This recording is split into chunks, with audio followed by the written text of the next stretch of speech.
The Dallas Mavericks are currently the 7th seed in the Western Conference as they sit just 2.5 games behind the 5th seed New Orleans Pelicans. The Mavericks are rolling as they're coming off one of the greatest buzzer-beater game winners of all time from Kyrie Irving's left-hand wizardry against the Denver Nuggets. And as we speak, the Dallas Mavericks actually have the second easiest remaining schedule per rankings in the NBA, with opponents like the Wizards, the Pistons twice, the Hornets twice, the Hawks twice, the Bulls, the Blazers, yada yada yada. The best team on paper they'll face the remainder of this season are the Oklahoma City Thunder and the Bucks twice, if we're talking strictly records. It's also important to know when facing the top 4 teams in the Western Conference, that would obviously be the Clippers, the Thunder, the Wolves, and the Nuggets. They are 4-2 in those games when Kyrie Irving and Luka Dončić both play. Today's video, guys, we talk about the Dallas Mavericks and the trajectory of their season and kind of what can happen postseason barring the correct matchups. If you're new here, guys, please be sure to consider hitting that subscribe button as we are on the road to 3,000 subscribers and we are uploading every single day for the month of March.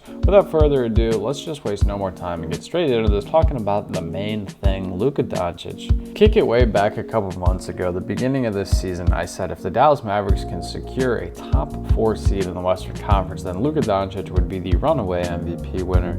As they've struggled, his case has struggled tremendously. Luka's counting stats are out of this world, as he's nearly averaging a 35-point triple-double. The numbers are on the screen right now. And something I really do enjoy from Luka Dončić this season is his three-point percentage in specific has been up, and he's been getting better at this every single day, every single night, every single season. Oddly enough, he's not the greatest free throw shooter, as he does shoot sub 80%, but before he lacks in that, he makes up in all other aspects of his game. Something I enjoy about Luka Dončić in the Wild Wild West, I've talked about this a lot with European prospects or international prospects, whatever you want to say. I just love how they use so much of their physical ability. They don't waste their shape, they don't waste their size, and the patience that dawns on opposing defenders while trying to stop someone like Luka Dončić, it takes a lot of time to try to do so, because Luka's, maybe he'll give you a move, then he'll take it back, then another move, then he'll take it back, then a third move, then he'll score, or a third move, then he'll take it back. Luka Dončić's game is just very, very, very cordial. It's coordinated. He's savvy for how young he is. And I love that paired with the brilliance of someone like Kyrie Irving, who is a flashy, ball on a string, the most talented NBA player probably of all time when it comes to strictly a talent. You could argue Kobe Bryant or Kevin Durant, Jamal Crawford, these guys are kind of in that same conversation, but Kyrie Irving, we saw last night, it was remarkable. Kyrie's missed a considerable amount of times as he's missed about 20 games this season, and you don't want that from your second star player, but all in all, he has been, what we would deem relatively healthy, especially if we compare it to some of his previous seasons. We know Kyrie hasn't been the healthiest man in the world. And the same thing goes for supporting pieces like Maxi Kleber hasn't been the most healthy this season. Obviously, Josh Green is nursing that injury right now. I believe it's in his knee. And there's been, various other injuries or, lack thereof playing time for teams as we ship out Grant Williams this season. We, as in the Dallas Mavericks, ship out Grant Williams. You bring in Gafford and Washington. Derek Lively came off the bench, and then he started, and then he came off the bench. There's a lot of figuring out lineups, and with that comes lineup versatility. Since acquiring Daniel Gafford and PJ Washington, the Dallas Mavericks went from 29th to 6th in paint baskets scored. They are also up to 5th in transition baskets.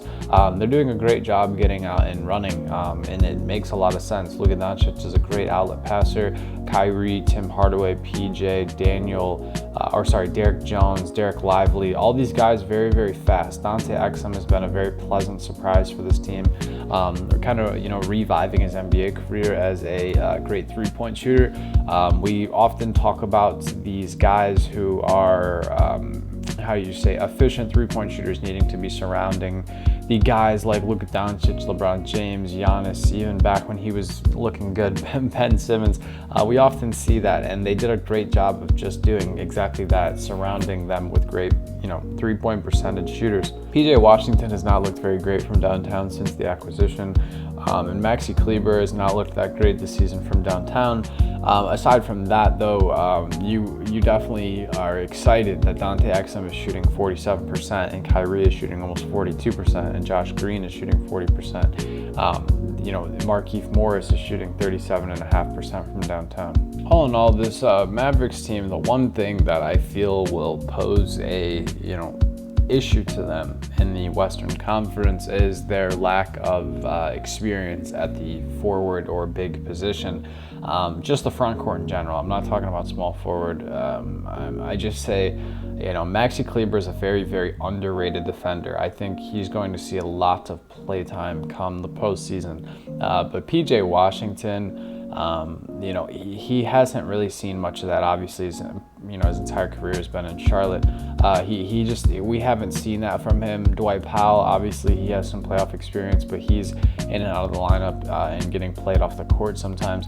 I think when we talk about the Western Conference playoffs, the first names that should come to your head are obviously Nikola Jokic, and then the rest following suit. It's predominantly pretty guard dominated, but that doesn't mean there's other, great, like when we think of the West, the big dogs in the West, it's Luka, it's Shea, it's Jokic, it's Anthony Edwards. But then if you look a little deeper, obviously, they have a lot of different talent. Rudy Gobert is a big man, or a lot of different big man talent. Rudy Gobert, Karl-Anthony Towns, Yusuf Nurkic is even really big and can get going on any night.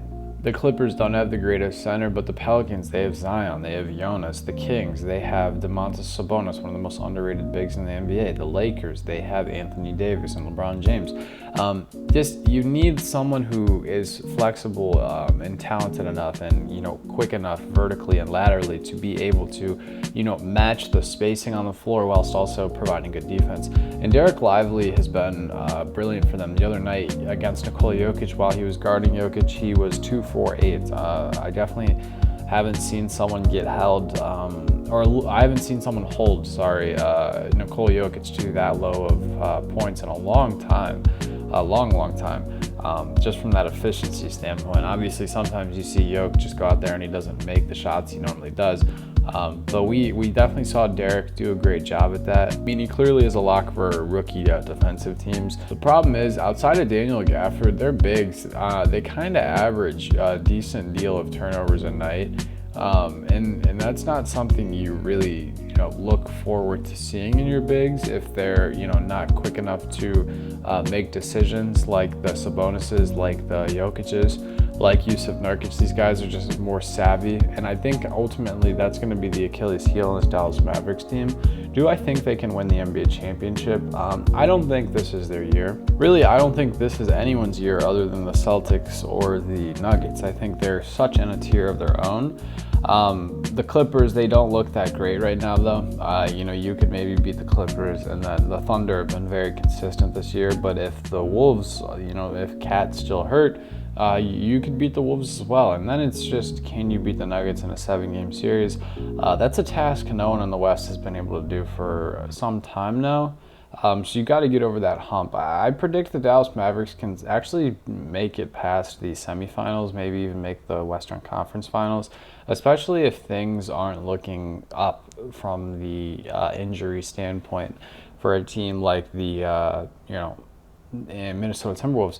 But for me, honestly, an interesting matchup would be the Kings and the Mavericks, because I think the Kings' speed, maybe they're not, maybe they just match up a little better. That's why the playoffs is so interesting, because it's very matchup dependent.